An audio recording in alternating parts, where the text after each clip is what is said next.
Saya mau memperkenalkan kepada ibu bapak satu istilah dalam tradisi Yahudi yang bernama Anawim, atau lebih tepatnya kelompok Anawim. Apa sih itu kelompok Anawim?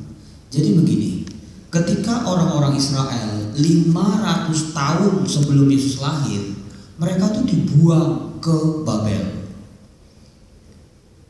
Ada yang tetap tinggal di Yerusalem, tetapi pada akhirnya terserak-serak karena tanah mereka direbut.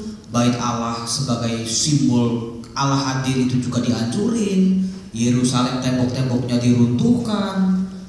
Raja-raja mereka dibunuh.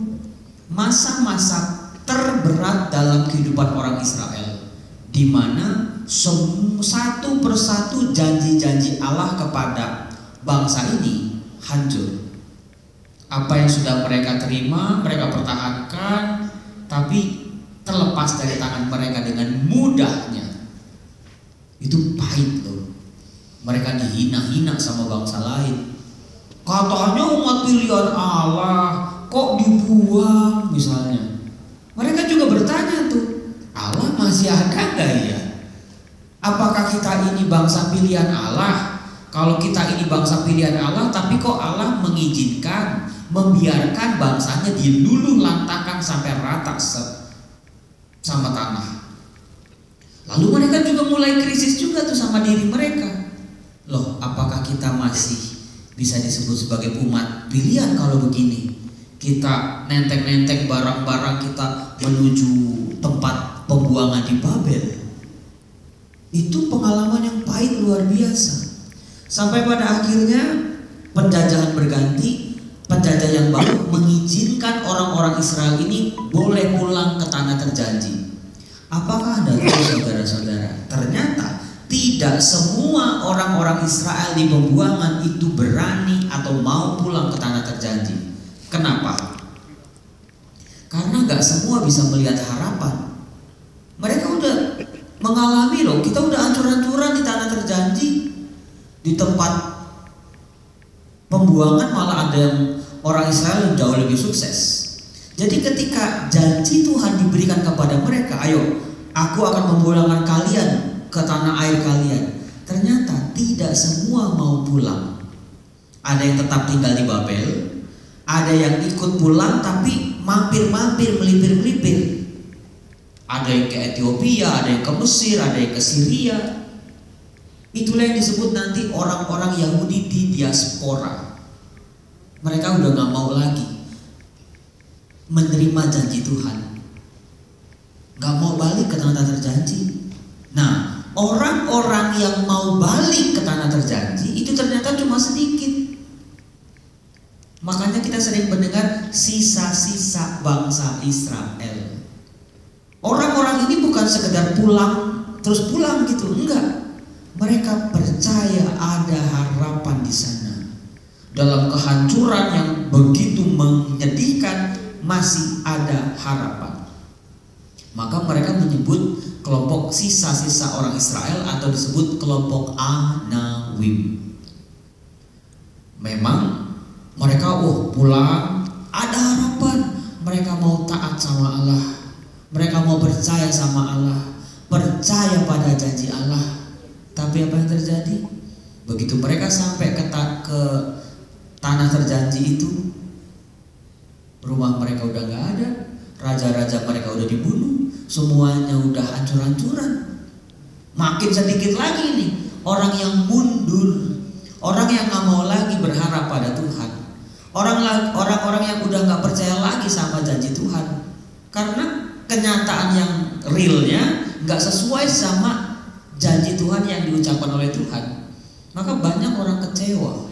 Nah, di antara begitu banyaknya orang kecewa meninggalkan iman mereka, nggak mau lagi percaya pada janji Allah ini, ada segelintir orang yang menyebut diri sisa-sisa orang Israel yang mau tetap setia. Meskipun udah taat, udah setia, udah percaya sama janji, kok hidupnya malah nggak sesuai sama harapan. Tapi orang-orang Anawim ini tetap percaya.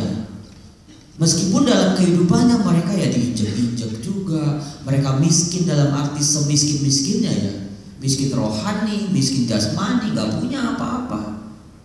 Tapi mereka tetap berpegang, aku mau percaya pada janji Tuhan.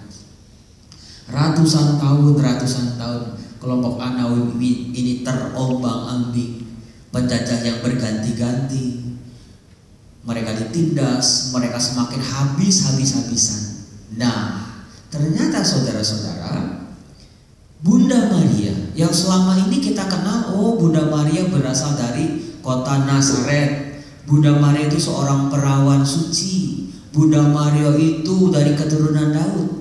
Malam ini saya mau memperkenalkan kepada Anda bahwa Bunda Maria adalah bagian dari orang-orang Anawim ini.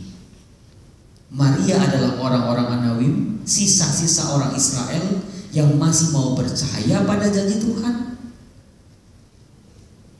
Kita bisa lihat misalnya, kenapa sih Bunda Maria itu ketika diberi kabar gembira oleh malaikat Tuhan, Maria menyebut apa? Fiat voluntas tua, terjadilah padaku menurut perkataanmu, sebab aku ini hamba Tuhan. Nah, Maria menyebut dirinya sebagai hamba, sebagai orang kecil, sebagai orang yang biasa disuruh-suruh, sebagai orang kelompok yang biasa ditindas. Itu ciri-ciri Maria adalah orang Anawim. Kecil, sedikit, miskin, tersingkir, tidak berdaya, tetapi tetap mau percaya. Maria mengalami ternyata semua pengharapan orang Anawim sekarang mulai tampak titik terang. Allah menjadi manusia dalam rahim Maria. Dari mana saya bisa membuktikan bahwa Maria adalah kelompok Anawim? Anda silakan coba cek di kitab suci kata-kata Elizabeth kepada Maria. Ketika Maria datang ke rumah Elizabeth, kenapa diceritakan dalam kitab suci? Elizabeth kita semua sudah tahu ya, seorang istri yang udah sekian lama tidak punya anak, sampai suaminya menikah lagi sama Penina itu. Ketika punya anak, ada kita temukan dalam kitab 1 Samuel kidung Hana, nyanyian pujian Hana. Dan kita bisa melihat saudara-saudara terkasih, nyanyian kidungnya Hana, nyanyian pujian Hana sama persis dengan kidung Maria dalam Injil Lukas. Elizabeth, figur yang kurang lebih sama dengan nasibnya dengan Hana, memuji Maria sebagai berbahagialah dia yang percaya bahwa apa yang dikatakan Tuhan kepadanya akan terjadi. Jadi Hana, orang tuanya Samuel, adalah wanita tersingkir, seorang istri yang gak bisa melahirkan seorang anak buat suaminya. Itu pasti dalam budaya Israel itu disingkirin sebagai orang yang gak diberkati, gak dirahmati.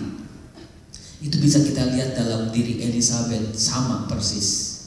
Maka Maria pribadi pertama yang dikunjungi oleh Maria adalah Elizabeth, karena mencerminkan semangat orang Anawim. Orang Anawim adalah orang yang tertindas, tersingkir namun tetap percaya. Elizabeth tersingkir, orang kecil, orang yang gak dianggap tidak berahmat, tapi memperoleh kasih karunia. Ada Yohanes Pembaptis di rahimnya, maka Maria datang ke situ. Pujiannya Elizabeth itu membuat Maria bernyanyi seperti ini. Jiwaku memuliakan Tuhan karena hatiku bergembira karena Allah juru selamatku, sebab ia telah memperhatikan kerendahan hambanya. Spiritualitas hamba, semangat hidup sebagai seorang hamba Tuhan adalah semangat orang-orang Anawim. Maka gak heran Maria juga berkata, ia memperhatikan kuasanya dengan perbuatan tangannya dan mencerai-beraikan orang-orang yang congkak hatinya. Congkak hati adalah sifat yang bertentangan dengan semangat orang-orang Anawim. Yang berkuasa dari tahta diturunkannya. Kekuasaan yang dikejar-kejar oleh dunia itu juga berlawanan dengan semangat orang Anawim. Tuhan meninggikan orang-orang yang rendah. Jadi saudara-saudara terkasih, belajar dari Maria.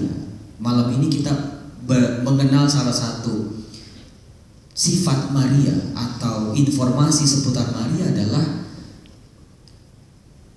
Maria membawa dalam wajah Maria terangkum semua pribadi-pribadi manusia-manusia yang hidup dalam penderitaan, hidup dalam kesesakan, hidup dalam masalah-masalah yang berat.